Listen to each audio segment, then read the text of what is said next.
Andito ako ngayon sa Montalban, Rizal o Rodriguez, Rizal. Meron ako ditong 10 garbage truck na pipinturahan. Excited ako dito kasi first time kong gagawin to and hindi ko alam kung ano mangyayari. So let's go!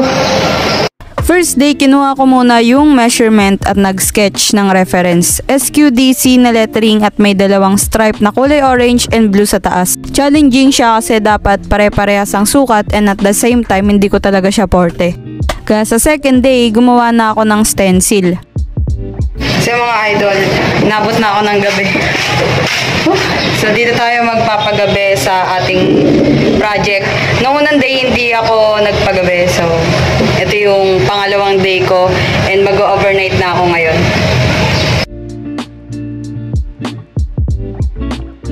So time check tayo, 7:20 ng gabi. Nag-start ako kanina alauna. Medyo natagalan talaga ako sa paggawa nitong stencil. Medyo challenging kasi hindi pantay yung ating medium. Nag-overnight na rin ako kahit na ayoko sana kasi hindi talaga ako panatag sa lugar dahil halos lahat ng nakastay in dito lalaki. So dito na tayo sa kabilang side. Tatapos na natin yung kabila. Dito na tayo maglalagay ng stripes. So let's go. Dito na nangyari ang kinakatakot ko. May isang makulit na lasing, ang kanina pa pabalik-balik kaya isang truck na lang ang natapos ko. Kahapon nakadalawang truck ako, bali may natapos na tayong 3. Yeah. Kaya mga idol, pumasok na ako. Kaya medyo bumagal din yung process natin kasi meron kaninang nag-storbo na lasing, lumapit sa akin. Nawala tuloy ako sa wisyo, pero yun, kahit pa paano nakagawa pa rin ako after. Third day, nagpatuloy na ako mag-paint. Ganda guys, nakakahinayang burahin. Gandang katangahan na ito guys, oh. Antok na si Marge. Dapat pantayan dito sa letter D. Umangat, biset.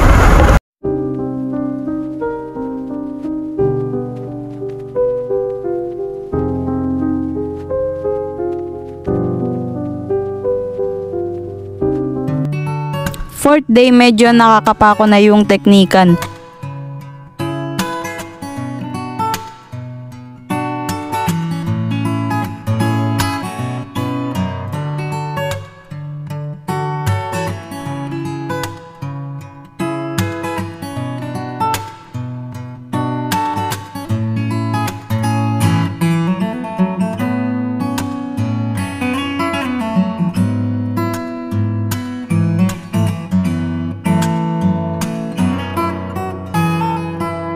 Pero isang truck lang natapos ko kasi kinailangan kong magpunta sa laundry shop at mamili ng mga pagkain ko. Touchdown na ako dito sa project ko.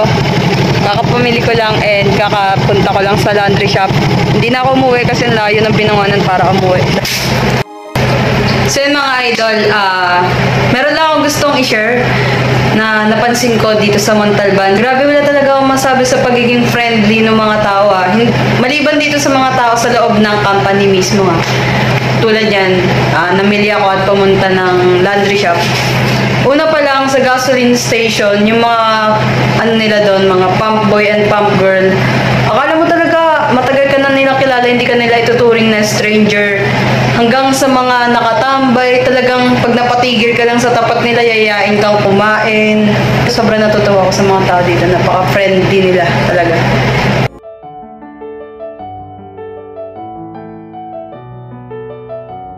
So mga idol, ay, ano ba yun? Sa wakas, konti na lang. Kahit papano, nakakabawi na ako ng kompletong tulog, 8 hours na everyday. Dahil mas mabilis na ako gumawa kumpara nung mga nakaraan na kinakapa ko pa yung teknikan.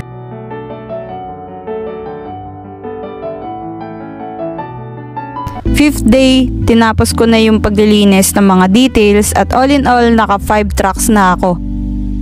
6th day, ayun, ganun pa rin. Medyo mas mabilis na ako gumawa kumpara nung mga nakaraang araw. At natapos ko na ang ika-6 na truck. Day 7, medyo nakakahinga na ako ng maluwag kasi may 6 na akong natapos kahit papano.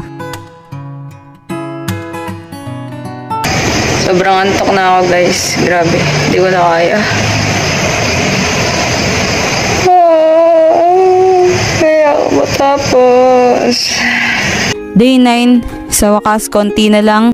Nakasyam na trash bin na ako. And this one will be the last. Finally, after neto, makakauwi na ako. Time check tayo. Alas 5 na ng hapon ngayon. Yan mga idol, ito si Sheena Arada. Siya yung nagbigay sa atin ng project. Okay ka naman, Shi. Kasama ko pala si Sir Patrick. Shout out. Malapit na kami. Konting kembot na lang. Itong company na to, Sheena, more on, ano yung focus niya? Collecting garbage. Oh. Kailangan talaga i-gi. Tagalog, Goods. nagbabasura, gano'n. Ayos. Basura. Andito na kami. Tan-tanan.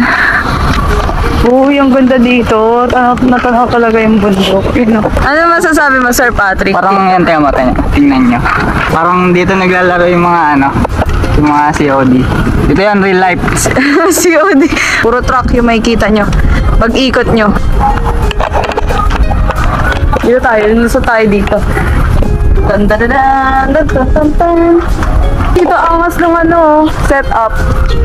Parang pang ibang bansa, pang graphic na photoshoot. Mag-iikot muna kami banda dun sa dulo. Yun. Sakay kami ng truck. Paano pag di tayo nakabalik? Uy! Madali lang ba? Ito lang. Kaya ko kaya yan, X.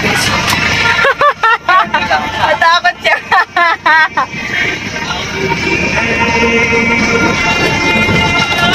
Oo nga, nakikita ko na yung dulo, idol. Oh, maganda nga sa dulo. Dito na kami. Alright. Ito pala yung meron dito. So yan, hindi na masyado kita yung view. Pagdating namin dito, unti-unti nang dumilim. Grabe, wala akong masabi. Yaman ng may-ari. Babalik na kami.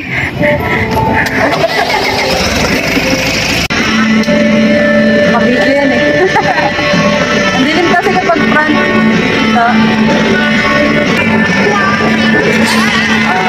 Okay, touchdown. Dito na kami.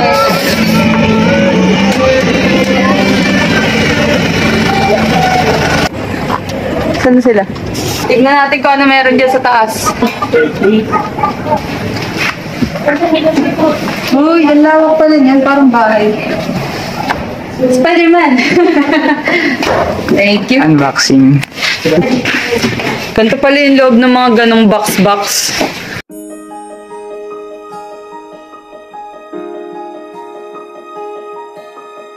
So, mamimiss ko yung lugar na to pagkalis ko dito kasi ang babait ng mga tao dito, yung mga naging kaibigan ko.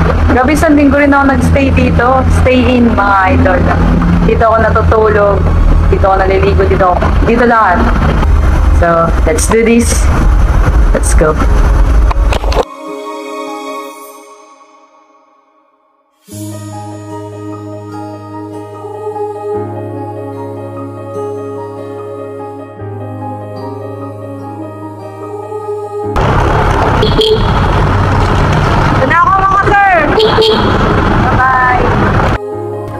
Sa loob ng mahigit isang linggo kong pamamalagi dito, di lang ako nagtrabaho kundi na-trained talaga ako kung papaano mag-isa. Kung papaano ko harapin yung takot ko kada gabi sa tao at sa multo. Mas hininog ako nito para sa mga susunod pang paglalakbay